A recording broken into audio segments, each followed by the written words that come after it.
Immaculate Heart of Mary, Angelus Administration, as well as the Holy Mass. On Saturdays, Communion of the Saints, 9:30 a.m. to 3:30 p.m. Come for Sacramental Confession, Most Holy Rosary Procession, Gospel reading with sermon and homily, devotion to the Sacred Heart of Jesus and Immaculate Heart of Mary, first Friday/first Saturday, vigil 6 p.m. till dawn. On first Friday, devotion to the Most Sacred Heart of Jesus, first Saturday, devotion to the Immaculate Heart of Mary. Venue, behind the Olivier Montage, former Tourist Garden, Agwaka. God bless you. Chief Milo, Imana, Ekose, Enakowa Ojiogbu, tupu aje gbara aka ahịa. Yes. Achọrọ m ịkọwatọpụ ihe gbasara na ọjị agbara ofu. Ka isikere na ya banye ọjị agbara ịbụa, ọ gbara ịtọ, ọ gbara ịnọ, ọ gbara ise, wee ruo na nke 14, 13, ma oke na nwunye dị n'ọjị, ahịa na ụbọchị na anọ dị n'ọjị. Kọwaa ha nche niile. No, iwe mee bụ na nke anwa na-agba ohu, ọjị anwa na-agba ibiribi. Enwere ile, onwere ifu, onwere ibe. Ọjị anwa gbara ibiribi, ibe a na-eme ya wee werekwu ya atụ oge na-azụ obu. Ibe a na-atụrụ ya n'azụ obu bụ na ka ndị mmụọ were ya mee gịnị ya taa ya. Ndị mmụọ ka mmụọ Ka mmụọ were ya taa. Maka na ọ bụrụ na ọ chọrọ ka mmadụ taa anya ndị nọ ebe ahụ a na-awara ya na ọ ya agbado ebo ọ abụzi ka ọ nọ ọgba ebo. Ịghọta, so na wee bụrụ onye anwa wee na ndị anwa wetara ihe na ha jide. So there is everything allusion to the spiritual, that Nojia with spiritual something. Oji kwụsụ ya, ọ chọrọ ka ata ya. And nwoke nwaanyị. And Chukwu na ọjị na-egbu ya na-agba afọ, ya ma abachi ịma na ọjị nweche ibe dị na ya. Mgbe ya akọwazi abawazi ya na ịbọ na ịtọ wee ruo ihu na ọjị ibe dị na ya, nwoke na-adị ya, nwaanyị na-adị ya, ọ na-adịcha na ọjị. Gawa n'iru. So ibe nne m ji agwa ya na nke gbara ibiribi atụghị onye asịba were na ọjị unu taa. Onye ọbụla onye nwe ụlọ agbakiri ibe a na chọba ọjị ọzọ, maka ọ ga-asịrịrị ndị bịa bie nnọọ. Maka na ndị Igbo nwere ndị no group in the world reverse Kola not as the Igbo race. If you come to a man's house and he fails to produce Kola to you, even if he brings a full pot of ofe egusi with indiji and everything therein, nobody, when I finish eating that and I walk out, I'll tell people, which means I wasn't welcome in his house. So the first welcome you tell somebody who walks into your place is to provide Kola nut. And with that Kola nut, you say all the prayers that were being said by our forefathers before the white man came. You take that Kola nut which was provided, you look at it, you see that it has what you call lobes. It has its own lobes. That it is not Ibiribi again. If somebody provides Oji Ibiribi 3 times in his house, the people who are there will ask him to go and bring something else. Oh, you get what all quiet men as uno. And we chop also. A top 3 Oji Ibiribi. You will take a bar of Oji Ibiribi. Oh, you want to go there? Only there 3 times.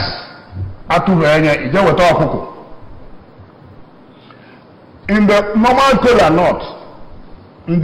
Kola nut, once you bring the normal Kola nut, the one with, if you bring the one with 2 lobes, which is what we call Ojiboro, we don't use it to say our native prayers, to invoke our own gods.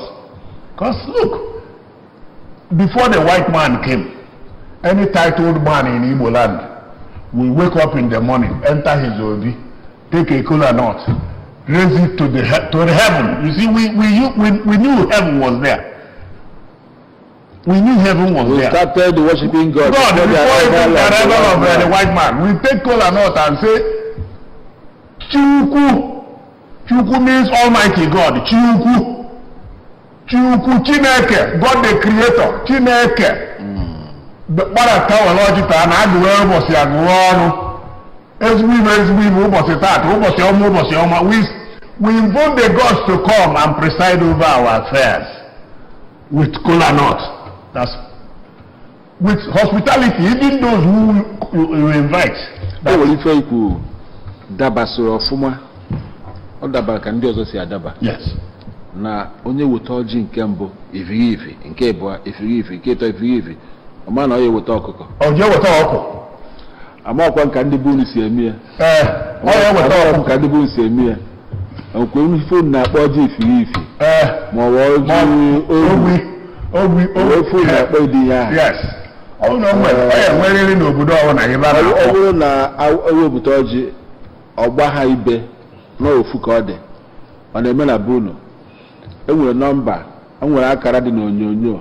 Si ife ihe mere anyị bụ ịgbatu ụda olu TV gị ka anyị nwee ike ịghọta ihe ị na-ekwu. Ị na-anya na akara dị n'onyonyo 090-729-72090 nke ọzọ 070-627-24192. Ị na-efe anya nke ọ bụla ị chọrọ were ya kpọọ anyị gwakena anyị ka o si eme na bunu. Ọkwa omenala Igbo ka anyị na-azọ maka obodo enweghị omenala na n'isi. Oge onye na-akpọ anyị. Hello. Nna, kedu afọ gị na ebe isi agbọ?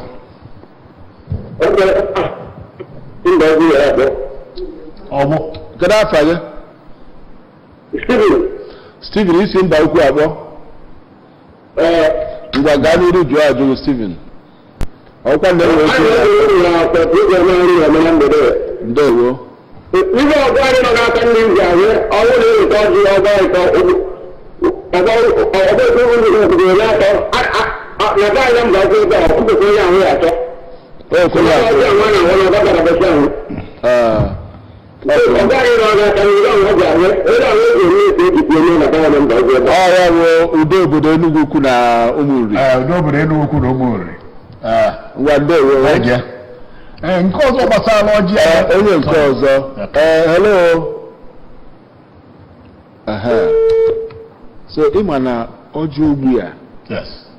Amaghị m o nwere ihe ọjọọ na-eso ya. Enwere ndị ya bụ ọnwụ na mmadụ kachie ntị were mma waa ya taa ya. Enwere ihe nwere ike enwere na-akpọ ya. Hello. Nna, kedu afọ gị na ebe isi agbọ? Mma agha Sunday Okoye, kedu ebe isi agbọ? Ugbo dunu ka ọfịa. Ngwa Sunday gaa n'iru jụọ ajụjụ.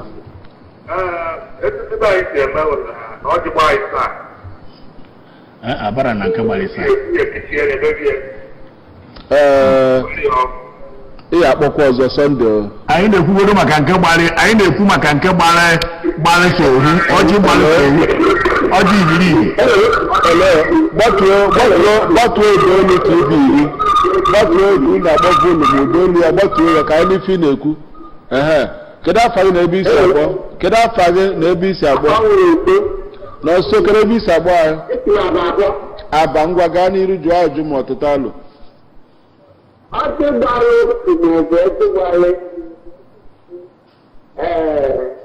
Ọjị ogbu. Ọjị gbara ibiri, yes.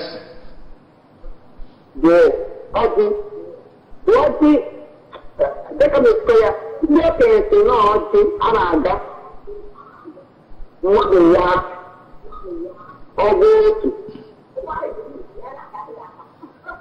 gbọgbọ ọzọ ọwụtọkọ ọzọ gwa ọgwụgwọ otu ọwụtọkọ ọzọ gwa ọgwụ otu na-arụ ya ede na anaghị afụ afụ jee nsị ọkụkọ n'ala. So ife a na-eme n'ukwu a na-eme ya n'Aba na-eme n'Enugu ukwu na-eweta ọjị ifirifi nke mbụ ifirifi nke ịbụọ ifirifi nke ịtọ ifirifi na egbukwa ya egburu ya ndewo. Omenala Igbo ka ọ uwe bụrụ ya udo obodo. Yes. Ana m anụ na ọjị a nwee ihe ọ na ihe ụmụ ihe ọjọọ o nwere ike ibute ma mmadụ taa ya. Hello.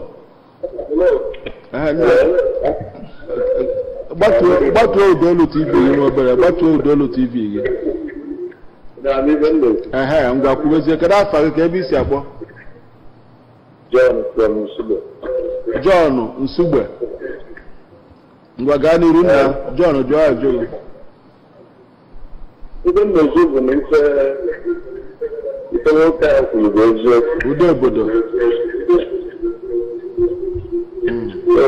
Ọjọọ ọbụla gbara ibiribi ugboro ịtọ ọjọọ ka ọ so na anyị bupụrụ ya ọbara ka e wee chụpụ ya bụ nke n'azụ ụlọ.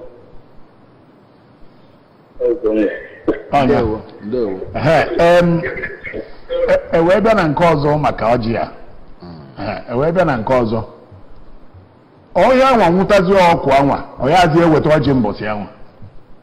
O wetara ọkụkụ egbe na-eje gbuo, ọ ya azị eweta ọjị. Maka ibe na-ebenụ eme ebele na-aga. Ewezie ya na ọkụkụ anwa akọbago ibe mere n'ọjị. Agabazịa. Hello.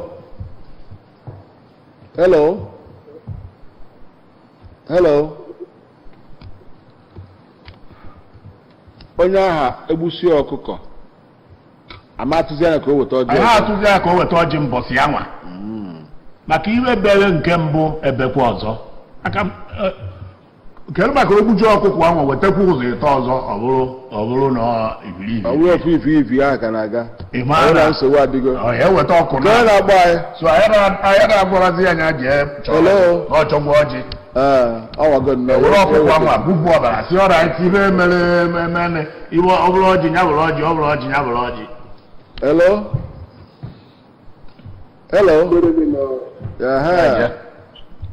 Mgbede ọma, kedu aha gị na ebe isi akpọ?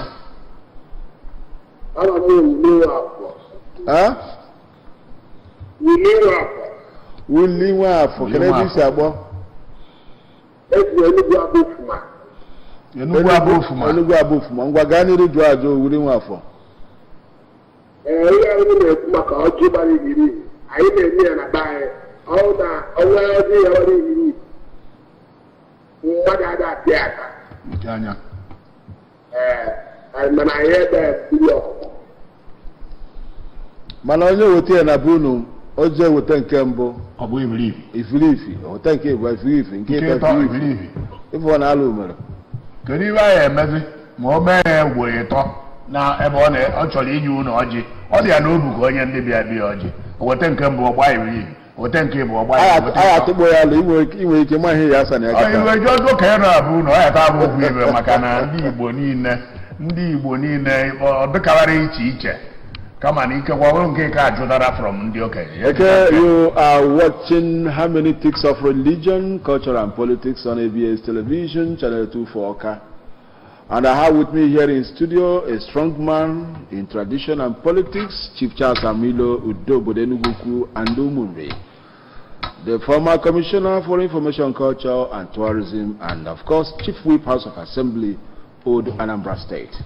Hello. Kedu afọ gị na ebe isi akpọ? John Akwụachi. John. Ya kọwakwala ndị mmadụ ka esi awụ ọjị. Okay. Anyị na-abịa nwayọọ. Ibe ndị nchọrọ ịkọwakwa ọzọ, ibe nchọ nwere ibe nchọrọ itinye na ndị mmadụ mara.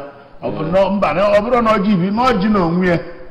Ịma na ekwuru n'okwu maka ukwu ọjị ka ọjị si abịa maka nke mbụ, ọ bụrụ mmadụ niile na-akụ ọjị, ọ bụrụ mmadụ niile na-eje aghọta ọjị ma ọ na-eje atụtụta ọjị.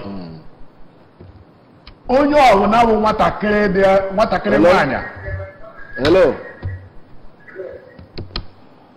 Ọ bụghị mmadụ niile na-eje aghọta ọjị ma mmadụ niile na-eje atụtụ ọjị ebe akụrụ ọjị.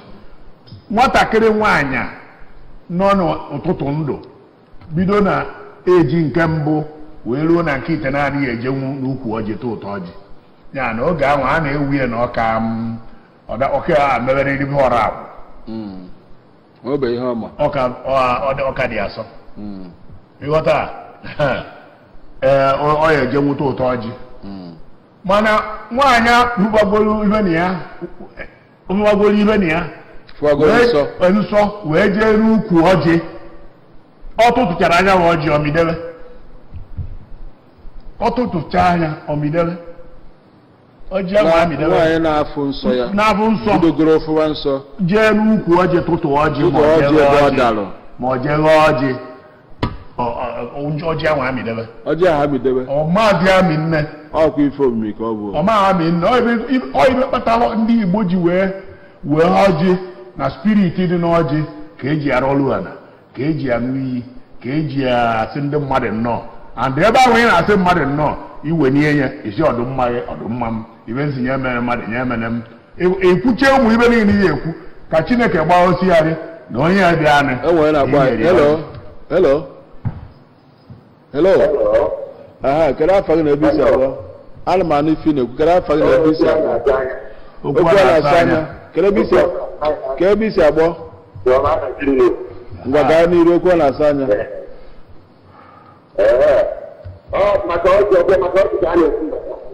ọ maka ọjị na ife ikpeazụ o kwuru obo na nwaanyị ọhụrụ na-bidoro fụwa nsọ ya jee tụọ ụta ọjị n'ukwu ọjị ebe ọjị dara ọjị a ama mizikwa ọzọ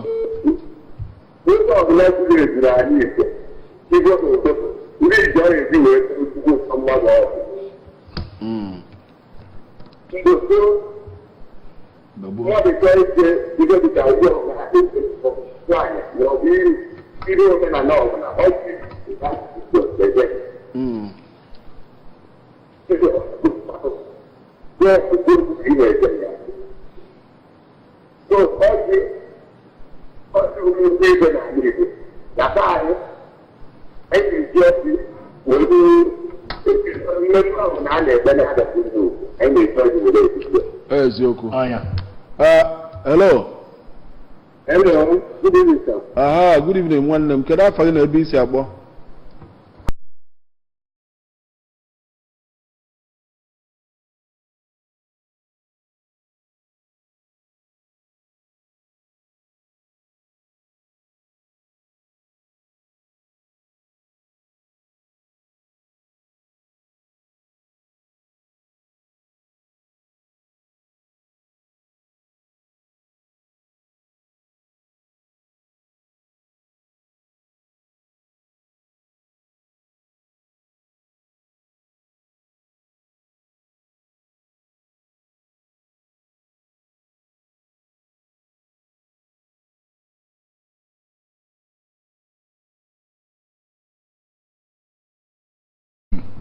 obere nwa na-aga n'ukwu ọjị obere nwa ahịtete ma ọ bụ ahịtetọ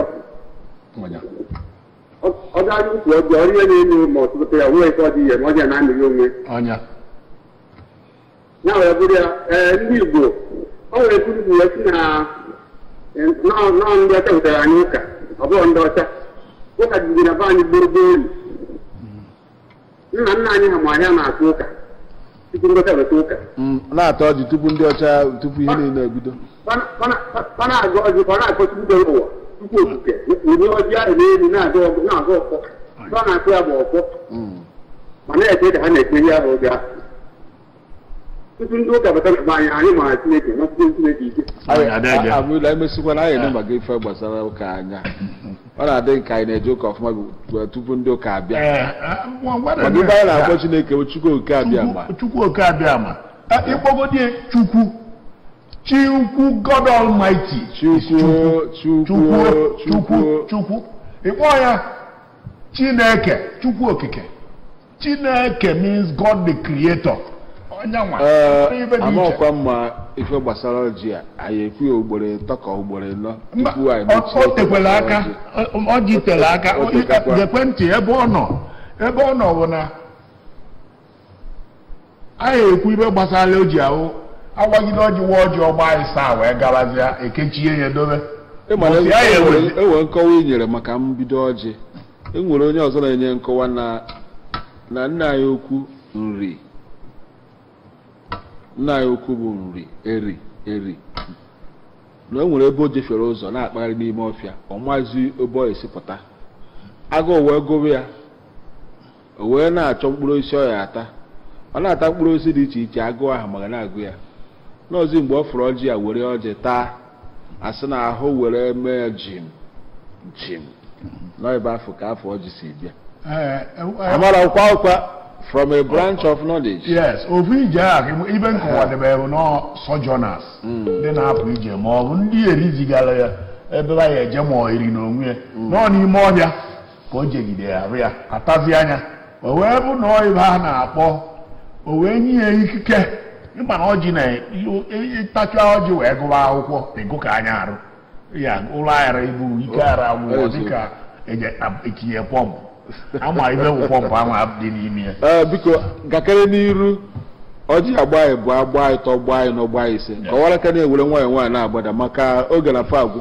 Ọjị gba ịbụọ na be anyị n'ala Igbo ejiri ya eme ihe omenala anyị atakwa ya ata mana ejiri ya eme ihe omenala ịta ya ọhụrụ mebiri ana mana ejiri ya eme ihe omenala adị n'anya ọjị gbara ịbụọ oke anara adị ya ọjị gbara ịbụọ nwaanyị na-abụ ịnyanwara anyanwụ ọjị hụ na nwaanyị na-abụ so iwu megidere na ọjị gbaa ịbụọ na nwaanyị ịgbara ịbụọ ebe a na nwaanyị na-abụ abụla osikwe udo obodo ịpịa nke bụ pịa nke ọgba ịtọ ọ bụrụ oke ịtọ ọ bụrụ ya ka eji akpụ ya ikenga ọgba ịtọ oke ịtọ ikenga ọgba ịbụọ na-abụ nwaanyị na-abụ ọgba ịtọ ha chara nwoke ewekpọ ya ọjị ikenga kọwakara ọjị ikenga ọfụma ọjị ikenga omiri emi a na-ekwu onye ya echi echichi na bụ unu ebe a na-azụ eze iwee weta ọjị ekwuo na onye ewee weta ikenga ọjị eweta ikenga ọjị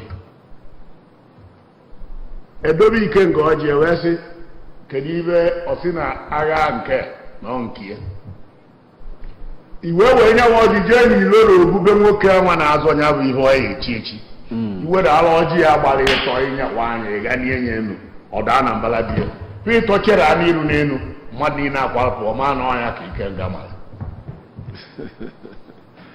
ọmụ ya onye ọzọ ya na-azụ onye ọzọgadị ya ọtọ na ya ife omi dị n'ọjị erika ọjị hụrụ ọjị gbaa ịbụọ nwaanyị ọgba ịtọ nwoke nwaanyị nọ na nsoje n'ukwu ọjị tọ ụtọ ọjị ana ọjị gbaa ịtọ agha anyị na onye na-achọ ibe igwe ha nchachaghị ịtọ ihu n'elu ama na omego and eji ekpe ekpere ọjị ekpere niile eji ọjị ekpe a na-ewu ya maka na onye wetara ọjị na-awụ ya wee na-ekwu ibe nsị nye mene mmadụ nye mene m oluru ala olu mmadụ ajị ilo a na-aga enye aka ara gị onye ahụ aka nke a doro anya maka okwu jogo mejọ mana ọjị gbakwara n'ịnọ ọjị gbaa ịnọ abịa na-anọ nọ n'izu na-anọ nwoke na-aba adị ya nwaanyị na-aba adị ya ọwụ iwu na ọ ga-awụrụ nwoke na-abụ nwaanyị na-abụ o nwere nete ọ nwoke na-abụ nwaanyị na-abụ maka eke oyi awọ nkwọ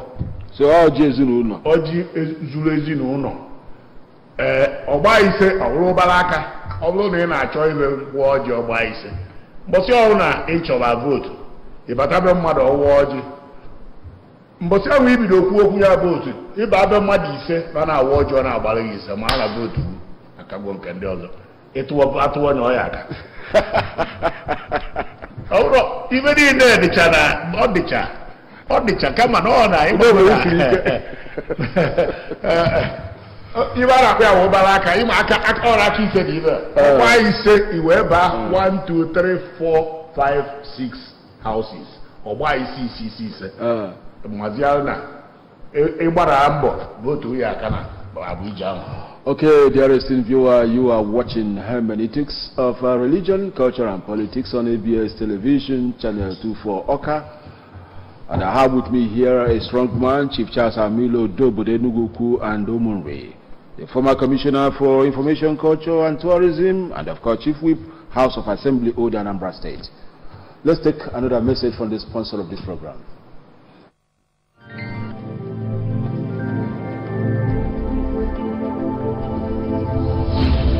Dear child of God, you are welcomed to Hermeneutics of Religion, Culture and Politics with Very Reverend Father Professor Bonakrisu Sumogumona Mado and Kumen Fame of Instant Miracles, Father Founder and Spiritual Director of Camino Sanctorum Ministries International, a supremely intelligent genius of Christ, a thoroughgoing Catholic priest, a professor of philosophy and a respected authority in African and Western metaphysics, logics, theodicy, and mathematical philosophy. Very Reverend Father Professor Bonakrisu Sumogumona Mado is an international professor from the Faculty of Arts, Nnamdi Azikiwe University, Oka, Director, Igbo Village and Center for African Civilization, UNISIC, the man who is championing the cause of establishing an Igbo University as well as Jesus Christ University. Father Bona is a Catholic priest of Onitsha Archdiocese. He is a seer and a mystic, a polyglot and philanthropist of no mean repute. Come to Very Reverend Father Professor Bonakrisu Sumogumona Mado for warfare prayers, sacred exorcisms, stigmatization, transverbation, bilocation,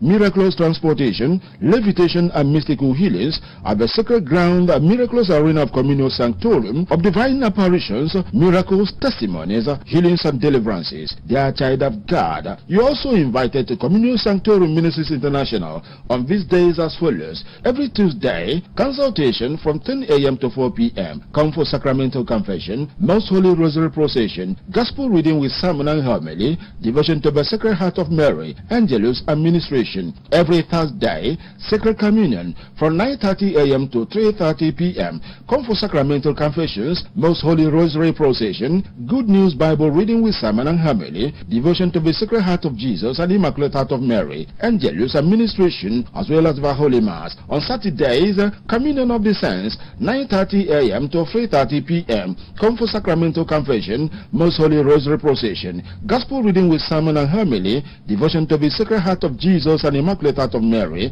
first Friday / first Saturday, vigil 6 p.m. till dawn. On first Friday, devotion to the Most Sacred Heart of Jesus, first Saturday, devotion to the Immaculate Heart of Mary. Venue, behind Olivia Montage, former Tourist Garden, Agwaka. God bless you. Chief Charles Amilo is doing a lot of justice to Igbo Kola Notes this evening on ABS Television, Channel 2 Dear esteemed viewer, if you want to make a call in English or Igbo language, ask some questions, that is well welcomed, and the numbers are clearly written there on the screen. 0907207297290, 09072972090. The other one is 07062724192. Ọ bụ na ị chọrọ ịjụ ajụjụ n'ife gbasalụ ọjị na omenala Igbo, odogwu na ebe anyị za ajụjụ. Hello. Hello. Hello. Network na-agba mgba. Hello. Ịma na njem anyị nọ na ya kịta abụ ịkọwago ọjị ogbe. Hello. Kedu afa gị na ebe isi akpọ nna?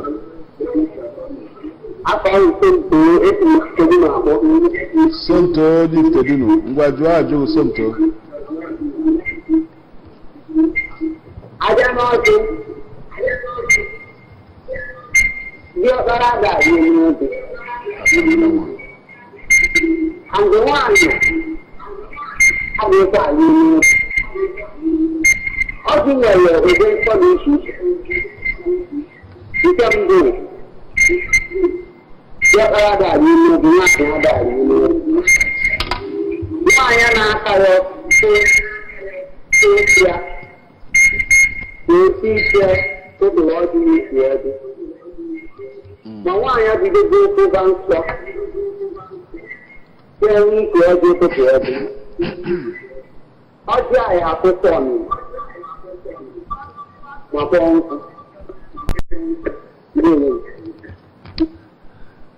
Somto anaghị mụrụ udobodo.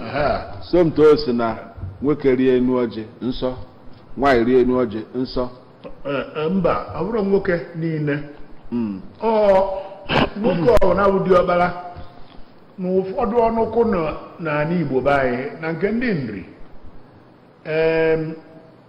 ọ dịkabere ọ na nri klan mana o nwere ndị ọnụkụ dị na beba na onye ọna ụdị ọkpara rie n'ọjị a kwụsị ime ọna nwaanyị a na-abụ nsọrị anya ụna nwaanyị na-arịbu enu chacha dị nwaanyị na-abụ anọkọta ejegọrọ ọjị jele n'afịa ma ọ bụ na ị mara obodo n'ori ka na ọwụ mana na o jere anadị a ewe onye ọzọ na-akpa ọjị ndị debere ajụwa ụmụ nwaanyị ojere hello kedu afọ Johnson Johnson kpọrọ okay Johnson n'Ọka ngwa jụọ ajụ Johnson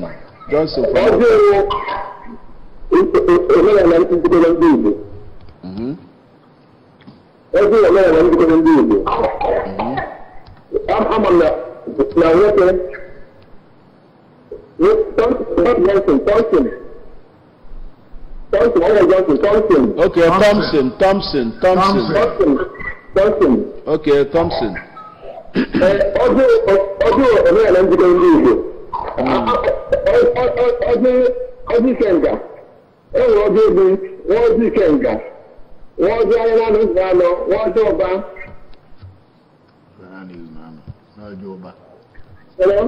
I just gave them there. Dalo Thompson from Oka. O nwere ofu ife ọzọ nchọrọ ikwu maka ọjị ahụ. O nwere ofu ife ọzọ. Ndị gboo maka na-ewe na ọjị na-ewere ihe edo nsọ. Ịma na o nwere abịago m TV ebe a ebe m bịa kwu maka ịkpọji. Ka amaka ifo ya na-ekwu. Hello. Onye na-akpọ? Uhuruchi ọma nwanne mmadụ. Kedu afọ gị na ebe isi akpọ? Onye? Chukwuemeka from Nnewi. Nna ngwaju ajụghị. Ngwa gaa n'iru.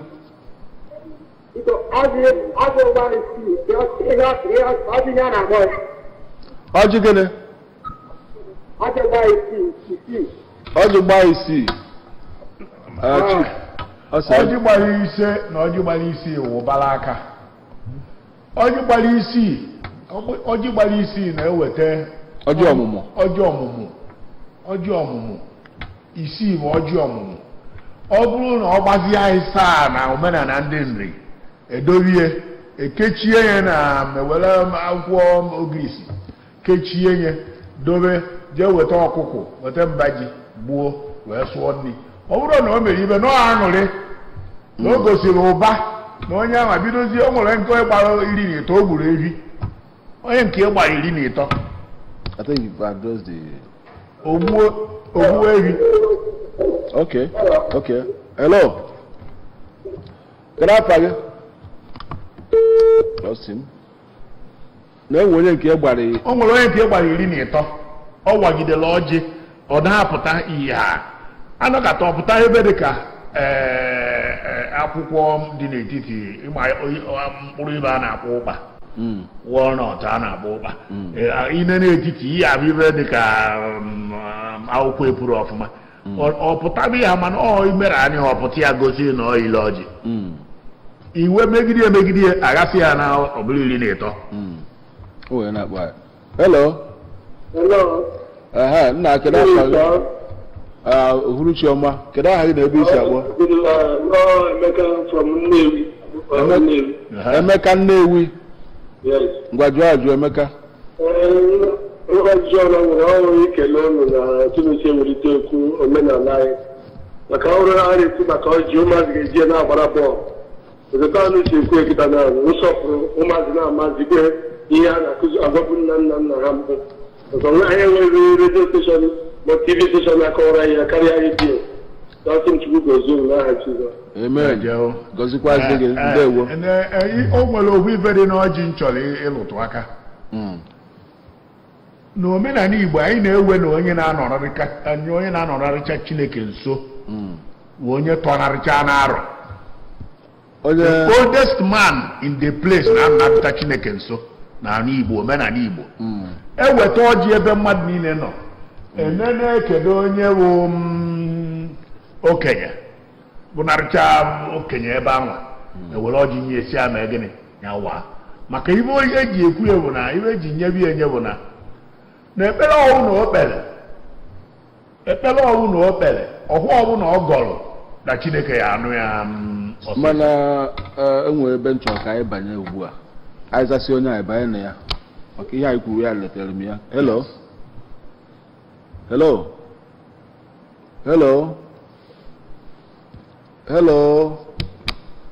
enwere jụrụ ajụ kedu ka esi agwa ọjị ọ bụrụ na mena anyị na-abụọ bụ ofu Enugu ukwu ofu onye mba abịa nọ na be m ka ị bịalụ ewuru onye Enugu ukwu enwekwa ụmụnna ndị ọzọ adịghị dịka mmadụ ise enwekwa onye obodo ọzọ bịa nọ nwunye m eburu ọjị nsị aja ebute m ọjị weta ọjị na afere bịa bunye m.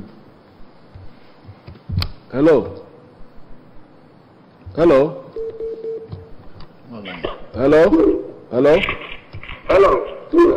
kedu afa Ndụbụisi ka ebe isi agbọ isi m Ọka abụọ ngwa Ndụbụisi jụọ ajụ Ndụbụisi from Ọka nke na ọnụ na program nọ na program na ọnwa and ọ na-emepete ụmụ ọgbara ọhụrụ ọ na-emepete anyị anya ọfụma ndewo na-akụziri anyị ọtụtụ ihe gbasara ọjị wee na-ajụ na ọjị a na-ekwu na mgbe gboo a na-elega ọjị ele mgbe gboo na-akọwapụtara na ọjị bụ nnukwu ihe dị precious na ebe a n'Igbo mgbe gboo a na-ele ọjị ele ha na-ele ọjị ele mgbe gboo maka na onye ọzọ na-awa ọ na bie o nwere ike o nwere ọjị kwụ na nke ya ọ nọ na bie onye nwe obere onye afọ sizi ji egotere ya ọjị na anọ afọ now half of 1 penny then ọjị afọ ọjị na anọ ka anyị achịbatara ya a na-eri ọjị eri a na-ere ya ere eji ọjị eme ekpere ụzọ ihe taa commercial purposes prayer and it serves as food and also eji aṅụ iyi eji aṅụ iyi kedu afa gị na ebe isi agba Uruchi ọma nwanne mmadụ kedu afa gị na ebe isi agba anyị Ozuome na n'Igbo o nwere ihe gbagharị na mpaghara anyị ise ọ bụrụ onye ndị ise nọ n'ebe awa na ọjị ọgba ise ọ chịrị ya iji eweta ọjị ọzọ ka ihe kpatara ya nke ibe mee na bebe ọ dịrọ na be anyị ọjị gbaa ise ọ bụrụ ụbara aka ọjị gbaa ise na be anyị ọ ụbara aka ichini ebe aka gị elu ego onye ọnụ ọ ise ka ọ dị abịazi bịa na bere aka gị na ọ gbara ise na aka mkpụrụ aka gị gbara ise owu aka gị wediri elu ise mba ọ bụrụ na-eme n'ala Igbo ọ bụrụ omenala Igbo ya na-eji ibe ofu obodo kwuru ka ba mebe ọjị gbaa ise ihe ọpụtara ọjị ọmụmụ n'obodo adịgo mma nna ya ukwu anyị ebe a sịrị ọgba ise ọ bụrụ ụbara aka ije ihe dịka ebe ịtọ ma ịnọ ma ise ọjị na-awere ebe ahụ ọ na-agba ise ịma na ya bụ iji ị na-eje n'ihe asụsụ Okay, dear esteemed viewer, you are watching Hermeneutics of Religion, Culture and Politics on ABS Television, Channel 2 for Oka. At this juncture, let's take the last message from the sponsor of this program.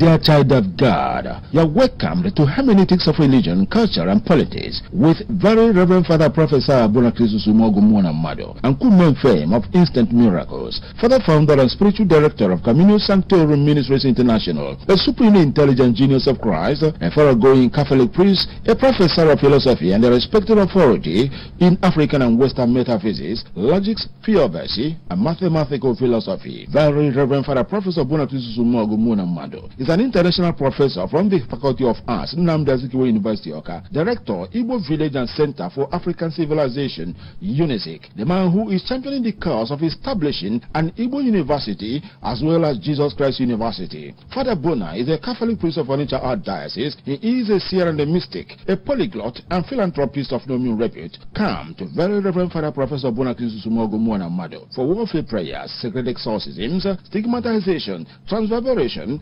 bilocation, miraculous transportation, levitation and mystical healings at the sacred ground, miraculous arena of communal sanctorium of divine apparitions, miracles, testimonies, healings and deliverances. Dear child of God, you are also invited to Communal Sanctorium Ministries International on these days as follows. Every Tuesday, consultation from 10 a.m. to 4 p.m. Come for sacramental confession, Most Holy Rosary procession, gospel reading with sermon and homily, devotion to the Sacred Heart of Mary, Angelus administration. Every Thursday, Sacred Communion from 9:30 a.m. to 3:30 p.m.